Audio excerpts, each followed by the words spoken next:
ओम श्री भगवत वासुदेवाय नमः। एक बार बोलो वृंदावन बिहारी लाल की जय।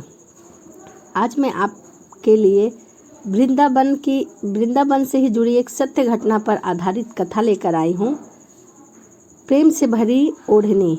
तो चलिए कथा को सुनते हैं।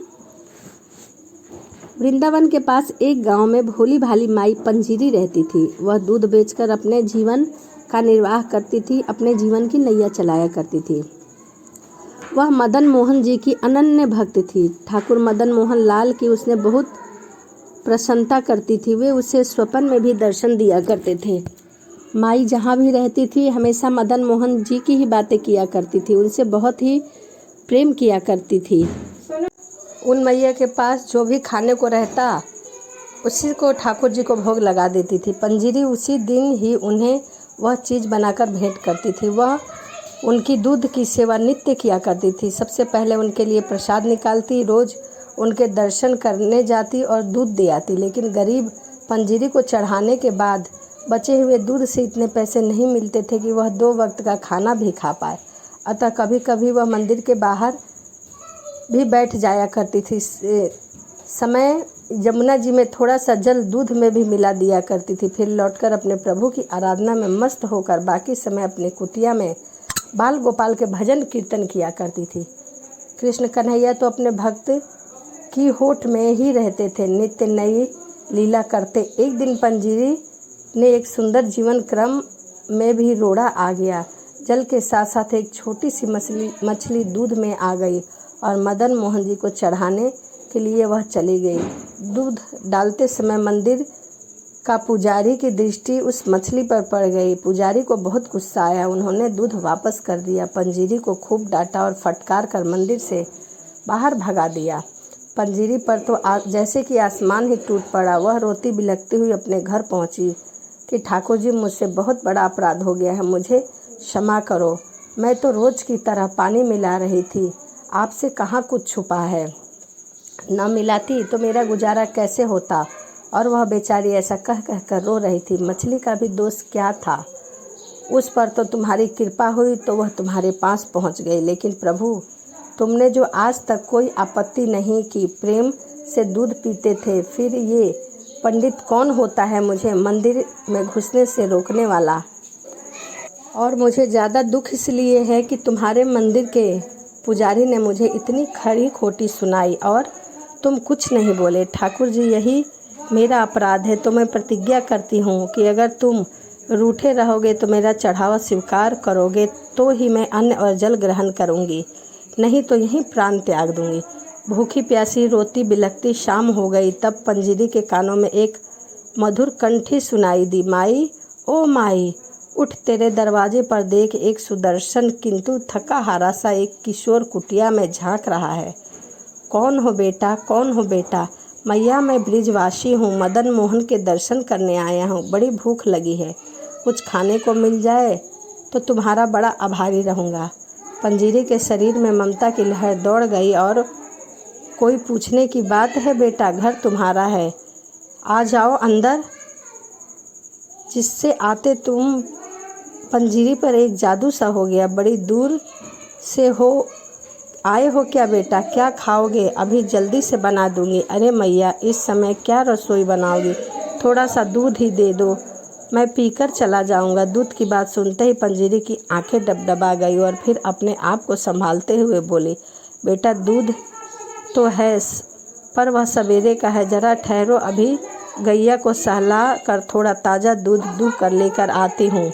अरे नहीं मैया, इसके लिए समय लगेगा, सवेरे का भूखा हूँ, प्यासा हूँ, दूध का तुमने मुझे अधीर बना दिया है। अरे वही सुबह का दूध मुझे दे दो, तुम बाद में दूध को दूहती रहना। डबडबाती हुई आंखों से बोली, थोड़ा पानी मिला हुआ दूध है। अरे मैया, तुम मुझे भूखा मारोगी क्या, जल्दी से दूध छान कर दे दो, वरना मेरे तो प्राण ही छूट जाएंगे। पंजीरी को बड़ा आश्चर्य हुआ कि यह बालक कैसी बातें कर रहा है। दौड़ी दौड़ी गई और झटपट से वह दूध ले आई। दूध पीकर बालक का चेहरा खिल उठा। मैया, कितना स्वादिष्ट दूध है, तूने तो यूं ही न जाने क्या क्या बहाने बना दिए थे। अब तो मेरी आंखों में नींद भर आई है, अब मैं सो रहा हूँ। इतना कहकर वह बालक वहीं सो गया। पंजीरी को फुर्सत हो गई तो वह दिन भर की थकान, दुख और अवसाद से उसे फिर घेर लिया। जाड़े के दिन थे, भूखे पेट उसकी आंखों में नींद कहाँ आती है। जाड़ा बढ़ने लगा तो अपनी ओढ़नी बालक को उड़ा दी। दूसरे पहर जब आंख लगी तो ठाकुर जी श्री मदन मोहन लाल जी को सम्मुख खड़ा पाया।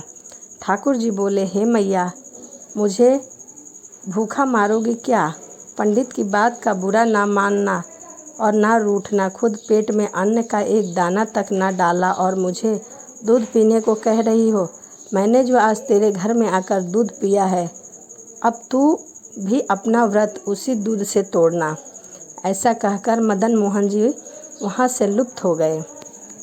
मैं रोज़ तेरे दूध की प्रतीक्षा से व्याकुल रहता हूँ, मुझे उसी से तृप्ति मिलती है। अपना नियम कभी मत तोड़ना। पंडित भी अब तेरे को कुछ नहीं कहेंगे। दूध में पानी मिलाती हो तो क्या हुआ, उससे तो दूध जल्दी हजम हो जाता है। अब उठो और भोजन करो।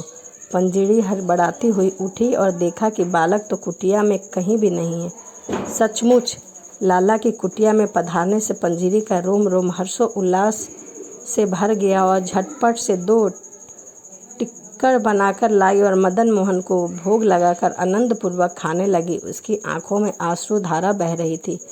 थोड़ी देर में सवेरा हो गया। पंजीरी ने देखा कि ठाकुर जी उसकी ओढ़नी ले गए और अपना पीताम्बर कुटिया में ही छोड़ गए हैं। इधर मंदिर का पट खुलते ही गोस्वामी ने ठाकुर जी को देखा तो पाया कि प्रभु एक फटी हुई ओढ़नी ओढ़े आनंद के सागर में डूबे हैं।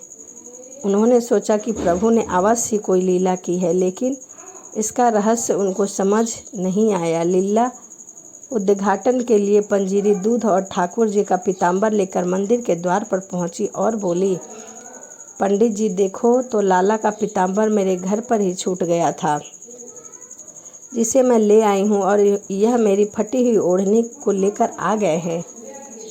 कल सवेरे आपने मुझे भगा दिया था, लेकिन भूखा प्यासा मेरे लाला दूध के लिए मेरी कुटिया पर आ गए। पंडित जी को पंजीरी के सामने बैठ गए और भक्त और भगवान के बीच मैंने क्या कर डाला। भक्ति बंधन को ठेस पहुंचाकर मैंने कितना बड़ा अपराध कर डाला। माई मुझे क्षमा कर दो। पंजीरी बोली, पंडित जी देखिए, तुमने लाला की चतुराई, अपना पीताम्बर मेरी कुटिया में जानबूझकर छोड़कर आए और मेरी फटी चिथड़ी ओढ़नी उठा लाए। भक्तों के सम्मान की रक्षा करना तो इनकी पुरानी आदत है। ठाकुर जी धीरे धीरे मुस्कुरा रहे थे। अरे मैया, तू क्या जाने कि तेरे प्रेम से भरी ओढ़नी ओढ़ने में जो सुख है वो पीताम्बर में नहीं है। तो यह वृंदावन की सत्य घटना थी कि ठाकुर जी प्रतिदिन पानी वाला ही दूध का भोग लगाया करते थे, क्योंकि वह उनका नियम था। इसीलिए आप भी पूजा का प्रतिदिन एक नियम अवश्य बनाएं, चाहे जो भी नियम बनाए, परंतु प्रतिदिन एक नियम अवश्य बनाएं। इसी के साथ वीडियो को समाप्त करते हैं और मिलते हैं अगली वीडियो में। और यदि आपको कहानी अच्छी लगी तो आप चैनल को सब्सक्राइब, लाइक, कमेंट, शेयर अवश्य करें। और चलिए मिलते हैं अगली वीडियो में एक नई कहानी के साथ। राधे राधे, जय श्री कृष्णा।